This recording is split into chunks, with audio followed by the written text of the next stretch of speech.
لله الحمد لله الذي مبردا وأصيلا، والصلاة على محمد وعلى آله وأصحابه سلاما جميلا.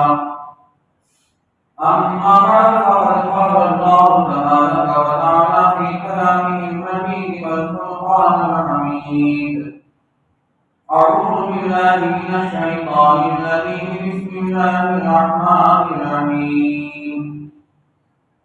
إنا نحن نزلنا الذكر وإنا له لحافظون. وقال الله تبارك وتعالى: وأنزلنا إليك الذكر لتبين للناس ما نزل إليهم ولعلهم يتفكرون.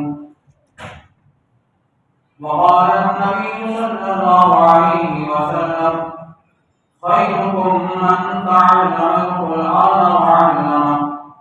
وقال النبي صلى الله عليه وسلم: من صام رمضان إيمانا واحتسابا غفر له ما تقدم من ذنبه، ومن قام رمضان إيمانا واحتسابا غفر له ما تقدم من ذنبه، أو كما قال صلى الله عليه وسلم.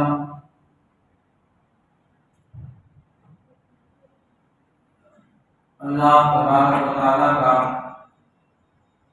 بے انتہا کرم احسان ہے، اسی کا فضل اور شکر ہے، اسی ذات وحدہ لا شریک نے ہم سب کو ہمارے نبی حضرت محمد رسول اللہ صلی اللہ علیہ وسلم کے امت میں پیدا فرمایا۔ درود و سلام نازل ہو ہمارے آقا تاجدار مدینہ محمد عربی محمد مصطفیٰ صلی اللہ علیہ وسلم پر، ان کے آل اور ان کے تمام اصحاب پر ہو۔ بزرگان محترم، نوجوانان اسلام، معزز سامعین،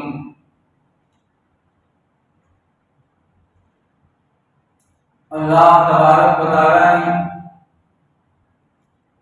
محض اپنے فضل و کرم سے ہمیں رمضان کا مبارک مہینہ، عظیم مہینہ عطا فرمایا،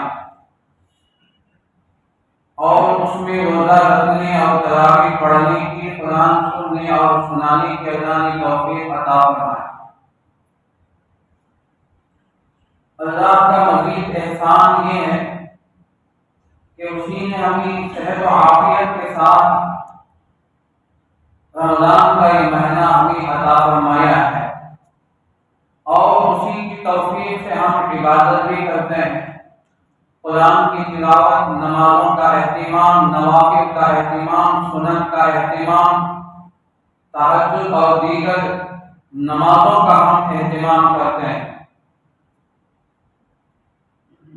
بزرگان محترم، قرآن یہ اللہ کا کلام ہے اور اسی کے ذات سے نکلا ہے۔ اس قرآن سے تم برکت حاصل کرو۔ حدیث میں اللہ کے نبی صلی اللہ علیہ وسلم نے یہی ارشاد فرمایا: تبرک بالقرآن فإنہ کلام اللہ وخرج منہ۔ تم قرآن سے برکت حاصل کرو، یہ اللہ کا کلام ہے اور اسی کے ذات سے نکلا ہے۔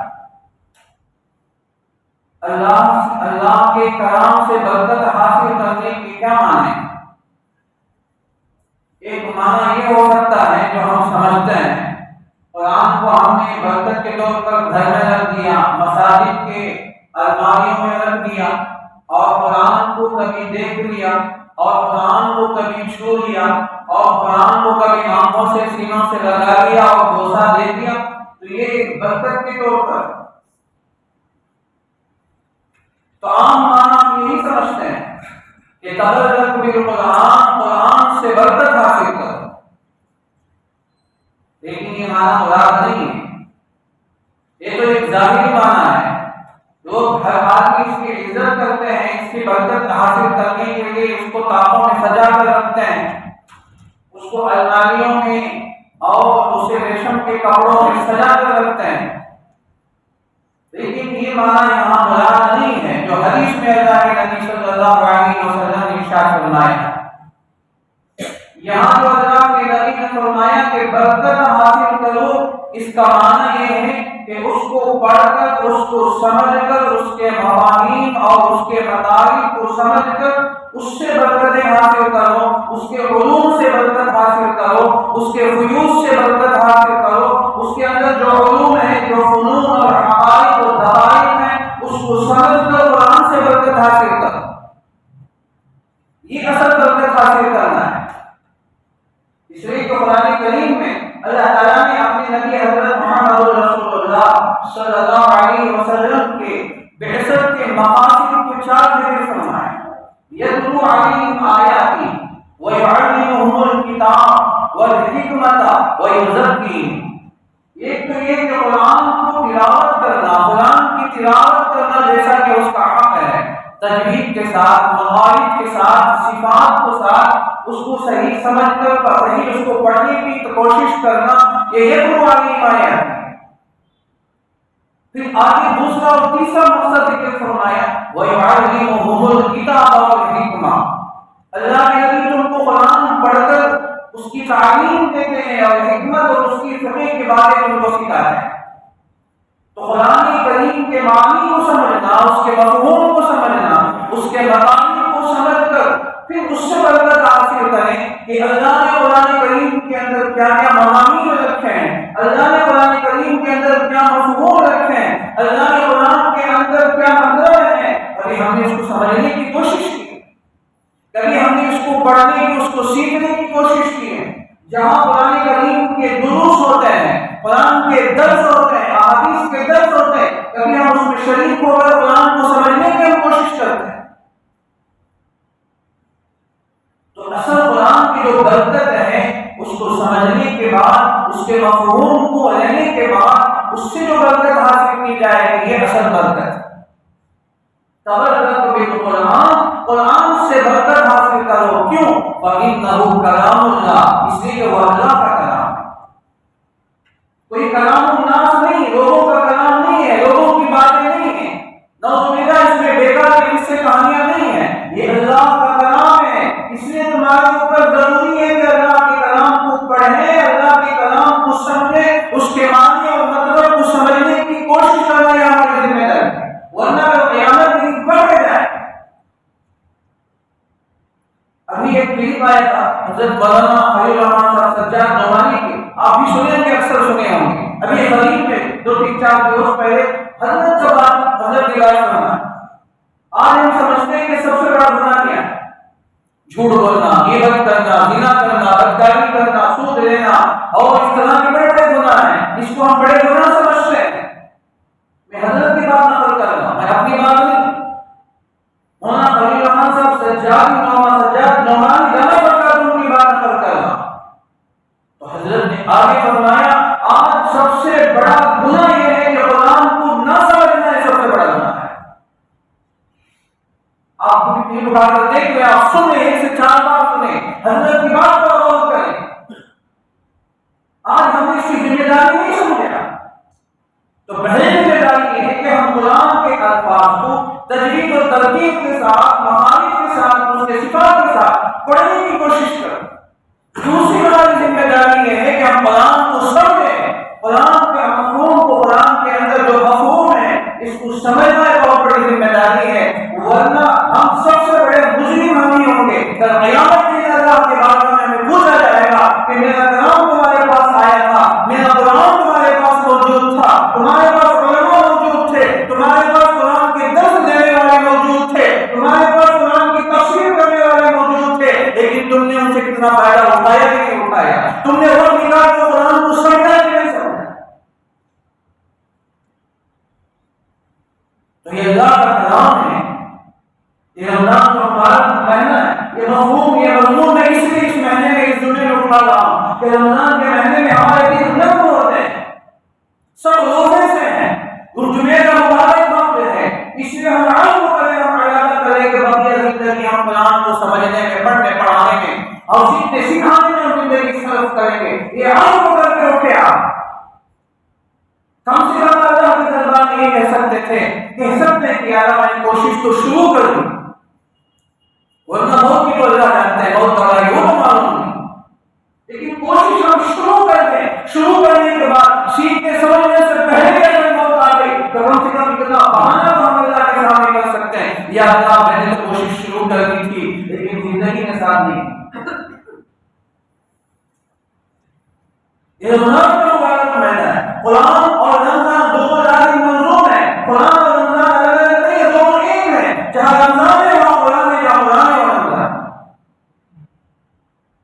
جس گلاب کے پتوں سے خوشبو جدا نہیں ہو سکتی، اس کے رنگ جدا نہیں ہو سکتے، رمضان سے قرآن بھی جدا نہیں ہوگا۔ شہر رمضان الذی انزل فیہ القرآن، رمضان کا مہینہ وہ ہے جس میں قرآن کو نازل کیا ہے۔ مزید یہ کہ انا انزلناہ فی لیلۃ القدر، ہم نے رمضان کے مہینے میں شب قدر کے اندر قرآن کو نازل فرمایا۔ انا انزلناہ فی لیلۃ مبارکہ، یہ مبارک رات رمضان کے مہینے میں ہے، اور رمضان کے مہینے میں شب قدر میں مبارک رات میں اللہ تعالیٰ نے قرآن کو نازل فرمایا۔ حضرت جبرائیل تو سال بھر اللہ کے نبی صلی اللہ علیہ وسلم کے پاس آتے تھے، وہی لے کر آتے تھے، لیکن رمضان کے مہینے میں ایک اور مقصد سے بھی آتے تھے۔ وہ کیا مقصد تھا؟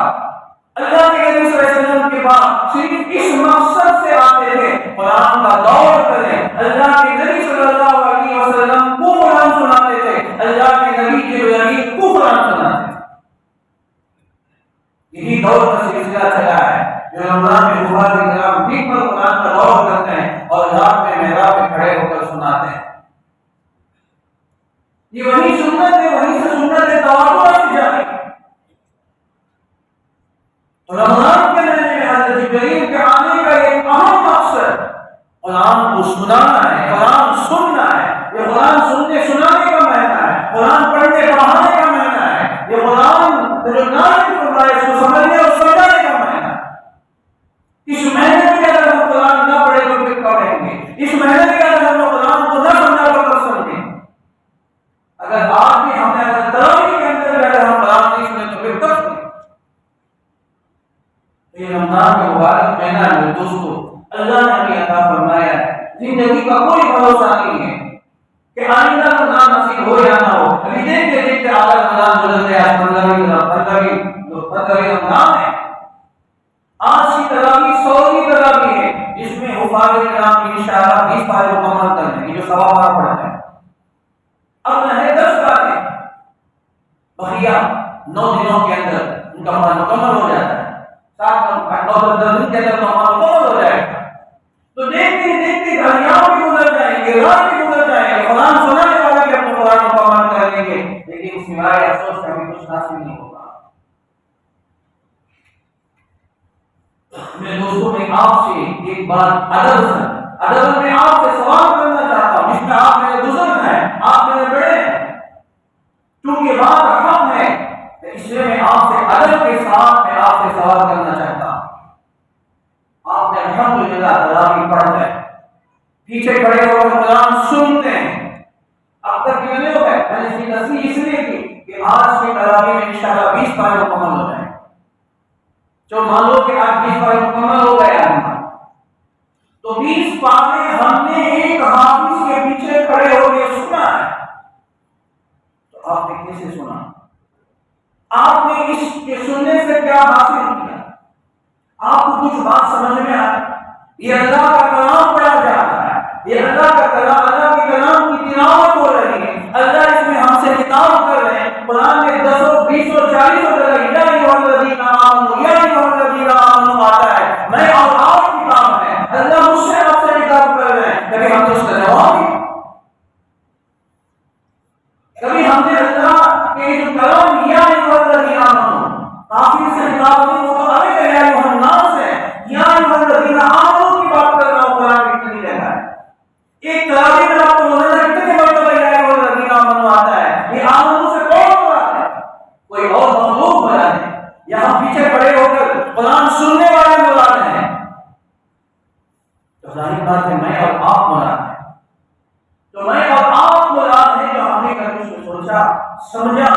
کہ حافظ تراویح میں کیا پڑھ رہا ہے، جو پوری بات نہ سمجھے، کم سے کم جو موٹی موٹی بات ہے، جو قرآن کریم کے اندر جو مفہوم ہے، جو مضمون ہے، کبھی سوچا سمجھا۔ میں آپ کو اس کی شکل آپ کو بتاؤں گا، تو پہلے میں قرآن کریم کا خلاصہ میں آپ کو بتا دوں۔ الاتقان فی علوم القرآن کے اندر حضرت حسن بصری رحمۃ اللہ علیہ کا ایک اور نقل فرمایا۔ امام جلال الدین سیوطی رحمۃ اللہ علیہ کی جو مایہ ناز کتاب ہے الاتقان فی علوم القرآن، تفسیر کی بڑی مایہ ناز کتاب، اس کے اندر حضرت حسن بصری رحمۃ اللہ علیہ کا اور نقل فرمایا۔ تو قرآن کریم کے اندر چار مضمون ہیں، چار مضامین ہیں۔ میں مختصر جو پورے سمندر کو پورے میں سمونے کے بالکل صحیح مترادف ہیں، تو آپ اسے ذہن نشین کر لیں تاکہ بقیہ تراویح میں آپ اس کو سمجھنے کی کوشش کریں۔ اب تک ہماری تراویح کی ہو گئی 20 پارے ہمارے ہو گئے، کبھی ہم نے سمجھنے کی کوشش بھی نہیں کی، اس کی طرف ہمارا دھیان بھی نہیں گیا، ہماری فکر تو یہ تھی کہ جلد ختم ہو جائے، جلدی ہم حافظ صاحب رکوع کر دیں، 20 پارے 20 رکعت جلدی ختم ہو جائے، یہی تو بھی فکر ہوتی ہے۔ سب کو ایسے نہیں آتا، الحمدللہ بات ہے بندے وہ بھی ہیں جو اشعری کے اندر قرآن سنتے ہیں، جو بڑے شوق و ذوق کے ساتھ قرآن سنتے ہیں، ہر ایک کو ایسا سننا چاہیے۔ تو میرا حضرت حسن بصری رحمۃ اللہ علیہ نے فرمایا کہ قرآن کے اندر 4 علوم ہیں، ایک ہے علم الاصول، اور دوسرا ہے علم العبادت، علم العبادات، تیسرا ہے علم السلوک، چوتھا ہے علم القصص۔ یہی پورا مضمون اللہ نے قرآن کریم کے 30 پارے میں 6660 آیتوں میں اللہ نے سمو کر کے رکھا ہے۔ یہی بات بار بار اللہ تعالیٰ جگہ جگہ مختلف صورتوں میں مختلف آیتوں میں اسی بات کو دوہرا سمجھاتے ہیں تاکہ لوگ سمجھ جائیں۔ تو پہلی بات ہے علم الاصول، اس کے اندر 3 باتیں، علم الاصول کے اندر 3 باتیں، ایک اللہ تعالیٰ کی وحدانیت، اللہ کی بڑائی، اللہ کی صفات، دوسرا ہے نبی کی نبوت و رسالت، تیسرا ہے قیامت۔ یہ 3 باتیں علم الاصول کے اندر آتی ہیں۔ مختصر تشریح کا وقت کم ہے، تو پہلی بات اللہ تعالیٰ کی صفات کیا ہے، اللہ کتنے بڑے ہیں، اللہ کتنے بڑی طاقت کے مالک ہیں۔ الحمدللہ رب العالمین الرحمن الرحیم مالک یوم الدین، اللہ لا الہ الا هو الحی القیوم وله الحمد في السماوات والارض، الحمد لله الذي خلق السماوات والارض، الحمد لله الذي له ما في السماوات وما في الارض، الحمد لله فاطر السماوات والارض وله الكبرياء في السماوات والارض وله الحمد في السماوات والارض وله الحمد في الاولى والآخرة، هو الله الذي لا اله الا هو الله الذي لا اله الا هو الملك القدوس السلام المؤمن المهيمن العزيز الجبار المتكبر سبحان الله عما يشركون، هو الله الخالق البارئ المصور له الاسماء الحسنى۔ یہ مختصر چلتا ہے میں نے پیشی سنا اللہ کی عظمت، اللہ کی صفات، اللہ کی بڑائی، اللہ کی کبریائی کو اللہ نے بیان فرمایا۔ اتنا تو ہم سمجھ سکتے ہیں کہ موٹی موٹی باتیں اس کا ترجمہ کر دیتے ہیں، آسانی کے ساتھ سمجھ پائے اللہ کتنے بڑے ہیں۔ الحمدللہ رب العالمین، قرآن دیکھنے نہیں کرتا، سورہ فاتحہ ایسے سے شروع ہوتا ہے، تمام تعریفیں اللہ کے تمام عالم طلب ہے، الرحمن الرحیم جو رحمان الرحیم ہے۔ تو یہ اللہ تعالیٰ کی صفات ہے۔ میرے دوستو جب آیت پڑھتے ہیں نا، سنتے ہیں تراویح کے اندر غور کریں، اللہ کتنے بڑے ہیں، اللہ کتنی بڑی طاقت ہے، اللہ ہم سے کیسے کام کر رہے ہیں، اللہ کیسے ہمارے دلوں کو جھنجھوڑ رہے ہیں۔ جب ہم دل کی کانوں سے سنیں گے تو انشاءاللہ فائدہ ہوگا۔ وَإِذَا قُرِئَ الْقُرْآنُ فَاسْتَمِعُوا لَهُ وَأَنصِتُوا لَعَلَّكُمْ تُرْحَمُونَ۔ جب قرآن کی تلاوت کی جائے تو خوب غور سے سنو، کان لگا کر سنو اور خاموش ہو جاؤ تاکہ تمہارے اوپر رحم کیا ہے۔ خود اللہ فرماتا ہے کان لگا کر غور سے سنو۔ یہ ہمارا سننا ہوتا ہے، دل کے کانوں سے سنیں تو پھر اللہ تعالیٰ ہمیں وہ صفات عطا فرمائے۔ تو ان کو سمجھے۔ تو پہلی بات علم اصول کے اندر اللہ تعالیٰ کی بڑائی، صفات، عظمت ہے۔ دوسرا نبی کی نبوت و وحدانیت، اللہ کے نبی بنا کر بھیجے گئے ہیں، یا ایھا المزمل یا ایھا المدثر یا ایھا الذین یا ایھا الرسول یا ایھا النبی. قرآن میں جگہ جگہ اللہ نے نبی کی نبوت کا ذکر فرمایا ہے. نبی کی نبوت اس کو ثابت کیا ہے کہ میرے نبی ہے، آخری نبی ہے، میں نے نبیوں کو بھیجا ہے. ایک نبی نے سوالات انبیاء آئے قرآن کریم کے اندر اللہ نے ذکر فرمایا. تو نبی کی نبوت ہے. اسی بات قیامت کا ذکر ہے. قیامت کا منظر اللہ نے بیان فرمایا. روز قیامت حق ہے. اذا السماء انشقت، اذا السماء انفطرت، اذا الشمس كورت، القارعة ما القارعة، الحاقة ما الحاقة، اذا زلزلت الارض زلزالها، لا اقسم بيوم القيامة ولا اقسم بالنفس اللوامة. اللہ نے قیامت کا ذکر جگہ جگہ اللہ نے ایسے ہمارے دلوں میں ٹھوک ٹھوک کے مارتا ہے، لیکن ہمیں احساس تک نہیں ہوتا. ایک دن قیامت میں کھڑے ہونا ہے، اللہ کے سامنے اللہ کے دربار میں کھڑے ہونا ہے. تو قرآن نے اسی کو بیان کیا. قیامت کے منظر کو اللہ نے جگہ جگہ بیان فرمایا. قیامت کا جو ہولناک منظر اللہ نے ذکر فرمایا. اس میں دو صورتیں جو عام طور پر یاد ہوگی. اذا زلزلت الارض زلزالها، القارعة ما القارعة وما ادراك ما القارعة.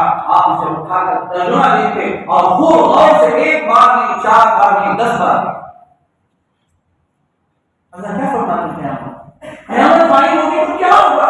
زمین بوجھال آ جائے گا، زمین میں زلزلے آ جائیں گے. آپ تھوڑے سے زلزلے آ گئے تو آج بستیوں کے بستی غرق ہو گئے، زیر آب ہو گئے. تو قیامت کے دن کیا ہوگا؟ پوری دنیا میں بوجھال آ جائے گا، پوری دنیا میں قیامت قائم ہو جائے گا. تو یہ علم اصول کے اندر 3 باتوں کو اللہ تعالیٰ نے ذکر فرمایا ہے. تو ایک علم اصول، اس میں بار بار تو تاکہ آپ کے ذہن نشین ہوتا ہے.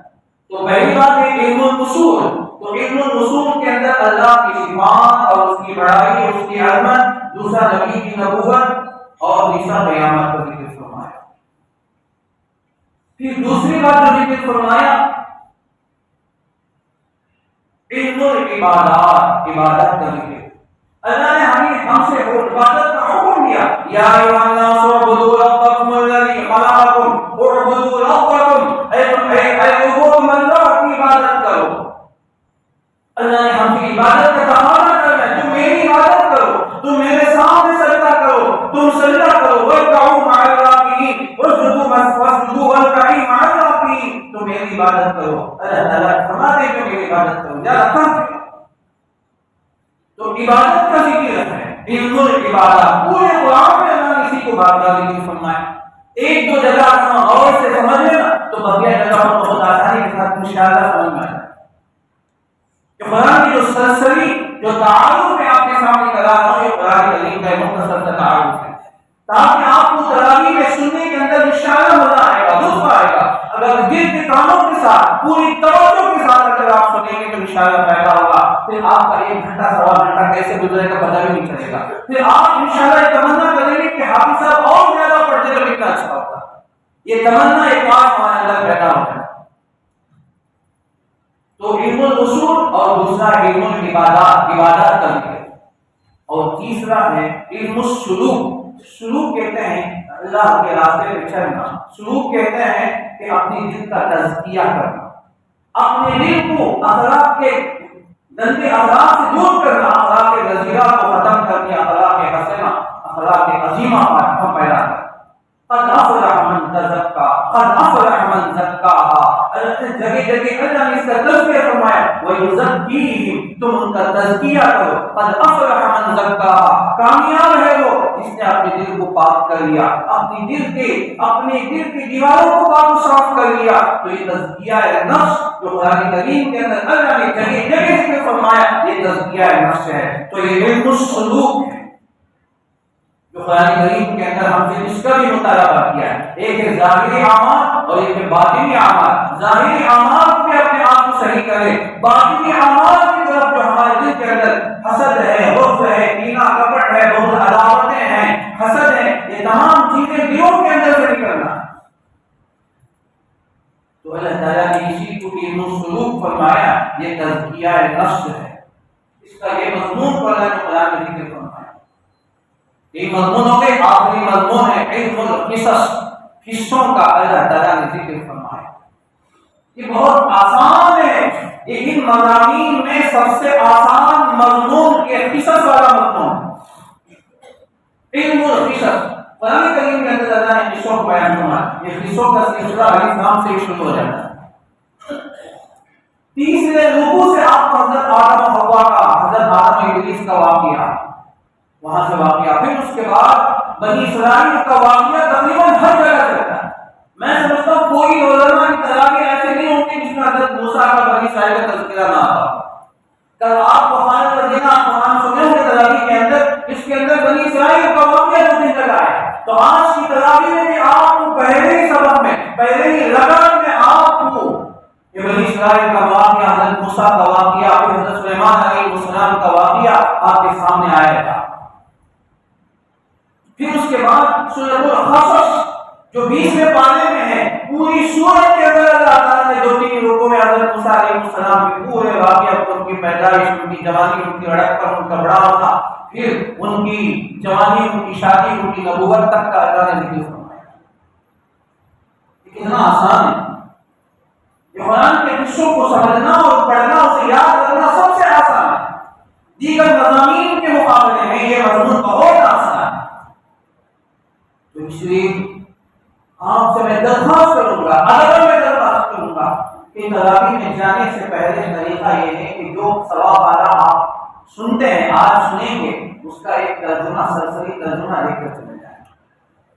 یہ جو ہمارے معتبر علماء کی جو تفسیر ہے، ہمارے معتبر علماء کا جو ترجمہ قرآن ہے، آپ اسے دیکھ کر ایک مرتبہ نظر سے کر کے چلے جائیں، انشاءاللہ آپ کو فائدہ ضرور ہوگا۔ میں مسجد میں بیٹھ کے بیٹھ رہا ہوں، پھر دیکھیں آپ کو قرآن سننے میں کیا لطف ہے۔ اب تک کی جو رمضان ہماری گزر گئے، اب تک کی ہماری تراویح کا سرسری نکل گئے، ہمارے سروں کے اوپر سے گزر گئے، لیکن ہم یہ عزم کریں کہ مجھے قرآن کو سمجھ کر سننا ہے، چلو پورا نہ سے کچھ نہ کچھ تو حاصل ہو جائے۔ 1% بھی اگر آپ قرآن سننے میں کامیاب ہو گئے، خدا کی قسم آپ کامیاب ہو گئے، ہم کامیاب ہو گئے۔ کم سے کم 1%، تو پورا تو علماء کا کام ہے، وہ تو علماء اس کے تفاسیر، اس کے مضامین، اس کو باریکیوں میں جائیں، وہ تو علماء کا کام ہے۔ لیکن کم سے کم جو قرآن کی کیا تلاوت ہوتی ہے، آج سورت کیا ہے، کون سی سورت پڑھیں گے؟ مثلا آج میں آپ پوچھنا چاہتا ہوں، آج جو سورت پڑھیں گے تراویح کے اندر سورۃ النمل ہے، یہاں سے آپ کو شروع ہوگا انشاءاللہ سورۃ النمل، اس کے بعد سورۃ القصص، اس کے بعد سورۃ العنکبوت۔ آج یہ ثواب والا آج کی تراویح کا ہے۔ نمل کیا ہے؟ چونٹی، اس کا معنی کیا ہے؟ چونٹی۔ تو چونٹی کیا ہے؟ اللہ کی چھوٹی سے ایک مخلوق جو زمین پہ چلتی ہے، کبھی ہمارے پیروں کے نیچے پھسل جاتی ہے، اللہ نے قرآن میں ایک سورت کا نام بھی نہیں سنا۔ ہم تو معمولی مخلوق سمجھتے ہیں، لیکن اللہ تعالیٰ نے اس کا ذکر فرمایا۔ ایک سورت کا نام سورۃ النمل ہے، اس میں کیا ہے؟ حضرت سلیمان علیہ السلام کا واقعہ ہے، اس میں ہدہد کا واقعہ ہے، اور بلقیس کا بہت بہترین واقعہ ہے، اور سلیمان علیہ السلام کو نصیحت کرنے والی چونٹی ہے۔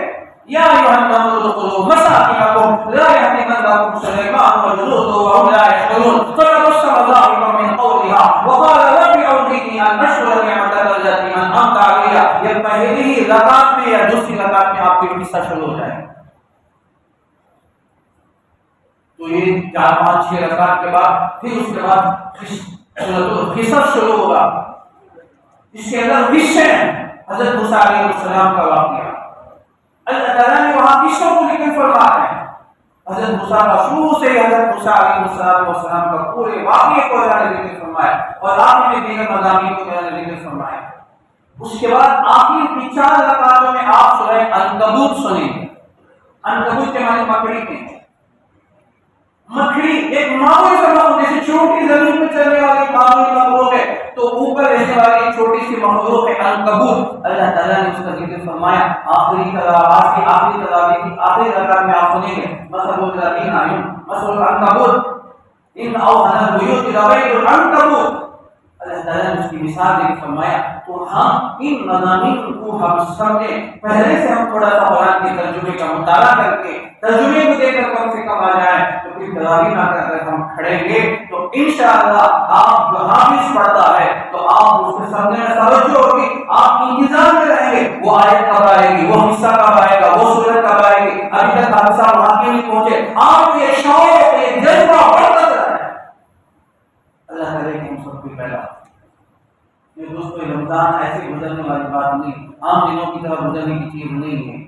یہ رمضان مبارک مہینہ ہے، اس میں کچھ نہ کچھ ہمیں حاصل کرنا ہے۔ یہ عزم کرے کہ مجھے بقیہ 15 اس میں اول ہو گیا، اس میں آخری باقی ہے، رمضان کے 15 دن باقی ہیں، اس میں جتنا ہم کوشش کریں گے، جتنا آپ محنت کریں گے تو آپ اس قرآن کو سمجھیں، قرآن وہ کتاب جو قرآن کو پڑھیں اس کے ترجمہ بھی دیکھیں، اور آج کی تراویح کی جو مضمون جو مفاہیم ہے ایک سرسری نظر ڈال کر کے اگر آپ آ کر کھڑے ہو جائیں گے تو پھر انشاءاللہ آپ کی تراویح کے اندر لطف آئے گا۔ پھر دیکھیں نماز کیا ہے، تراویح قرآن سننا کیا ہے، نماز میں کھڑے ہو کر قرآن سننے کا لطف کیا آتا ہے یہ آپ کو پتا چلے گا۔ اللہ تعالیٰ سے دعا کیجیے کہ اللہ تعالیٰ مجھے آپ تمام کو سنی باتوں سے زیادہ عمل کرنے کی توفیق عطا فرمائے۔ اللہ تعالیٰ مجھے آپ تمام کو قرآن سمجھ کر پڑھنے کی، اس پر عمل کرنے کی عطا میں توفیق عطا فرمائے، ایمان پر خاتمہ فرمائے، آمین۔